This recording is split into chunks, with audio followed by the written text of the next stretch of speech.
സർക്കാരിന്റെയും മാറി മാറി വരുന്ന മന്ത്രിമാരുടെയും ദുർഭരണവും കെടുകാര്യസ്ഥതയും വെച്ചുകൊടുക്കേണ്ടത് ജനങ്ങളുടെ തലയിലല്ല. ഇനി ഈ കണ്ട നികുതിയെല്ലാം കൂട്ടിക്കൊടുത്താൽ നമുക്ക് എന്താണ് പകരം കിട്ടുന്ന മെച്ചം?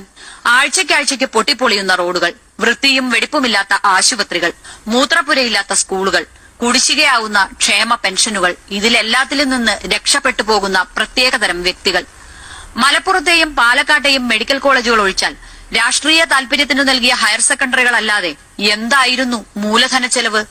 വാചക കസർത്തുകളല്ലാതെ, മഹാസംഗമങ്ങളല്ലാതെ എന്തുണ്ടിവിടെ എമർജിംഗ് കേരളത്തിൽ വികസിച്ചത്? അധികം പറയാതിരിക്കുന്നതാണ് ഭേദം. ക്ഷമിച്ചും സഹിച്ചും മടുക്കുമ്പോൾ നാം സാധാരണ ഭാഷയിൽ പറയാറുണ്ട്, എന്തെങ്കിലും ആയിക്കൊണ്ടുപോട്ടെ ശല്യം എന്ന്. അതിനപ്പുറം ആരും ചിന്തിക്കണ്ട.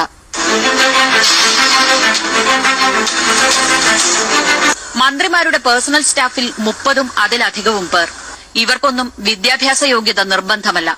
അക്ഷരമെഴുതാൻ അറിയണമെന്നില്ലാത്ത ഉദ്യോഗം. 2 കൊല്ലം ഈ ഉദ്യോഗത്തിലിരുന്നാൽ പെൻഷൻ കൊടുക്കും. 2.5 കൊല്ലം വീതം സർവീസ് നൽകി കൂടുതൽ പേർക്ക് പെൻഷൻ നൽകുന്ന സമ്പ്രദായവും ഉണ്ട്. ക്ഷേമ പെൻഷനുകൾ പോലും കൊടുക്കാൻ ബുദ്ധിമുട്ടുന്ന കുടിശ്ശികയിടുന്ന സർക്കാരിന് 2 കൊല്ലം ജോലി ചെയ്ത പേഴ്സണൽ സ്റ്റാഫിന് പെൻഷൻ കൊടുക്കാൻ പണമൊന്നും ഒരു പ്രശ്നമല്ല. ലക്ഷ്യം വലുതാണ്, പക്ഷേ അതിനടുത്തുപോലും എത്തിയില്ല. പോകാനുള്ള വഴിയാകട്ടെ സർക്കാർ തന്നെ തടസ്സപ്പെടുത്തുകയും ചെയ്തു. അതിന്റെ എല്ലാം ഫലമാണ് ഇപ്പോൾ അടിസ്ഥാന സൌകര്യ വികസനത്തിന് പോലും പണമില്ലാത്ത അവസ്ഥ. ഇതെല്ലാം പരിഹരിക്കാനുള്ള ഭാരം വന്നു വീഴുന്നത് നമ്മുടെ തലയിലും. അതുകൊണ്ടാണ് കെടുകാര്യസ്ഥതയും സ്വാർത്ഥതയും അധികാര ദുർവിനിയോഗവും നാം വീണ്ടും വീണ്ടും ചൂണ്ടിക്കാണിക്കേണ്ടി വരുന്നത്.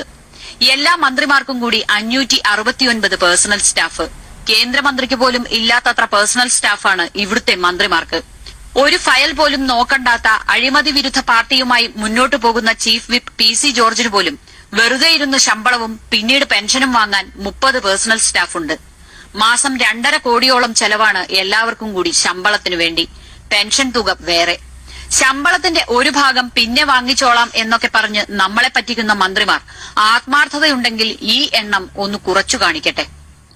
ഹൌസിംഗ് ബോർഡിന്റെ കിട്ടാക്കടം 1000 കോടിയിലേറെ. പിരിച്ചെടുക്കാത്ത വെള്ളക്കരം 400 കോടിയിലേറെ. വൈദ്യുതി ബോർഡിന്റെ കിട്ടാക്കടം 1500 കോടിയിലേറെ. വാണിജ്യ നികുതി വകുപ്പിന്റെ പിടിപ്പുകേട് കാരണം പിരിക്കാതെ വിട്ടത് 4653 കോടി. ഈ വകുപ്പിനൊക്കെ മന്ത്രിമാരുണ്ട്. അവർക്കൊക്കെ 30 വീതം പേഴ്സണൽ സ്റ്റാഫുമുണ്ട്. ആരെങ്കിലും ഉണ്ടചോറിനുള്ള കൂറ് കാണിച്ചിരുന്നെങ്കിൽ കുടിശ്ശിക പിരിക്കുന്ന കാര്യം ഓർക്കുകയെങ്കിലും ചെയ്തേനെ.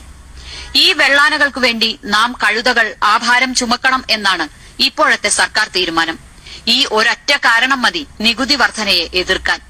കണ്ണടച്ചാൽ ഇരുട്ടാവില്ല എന്ന് മുഖ്യമന്ത്രിയും ധനമന്ത്രിയും ഓർമ്മിക്കുന്നത് നന്നാകും. കണ്ണടച്ചു പാൽ കുടിക്കുന്ന പൂച്ചകളെ കണ്ടെത്താനുള്ള സാമാന്യ ബുദ്ധിയൊക്കെ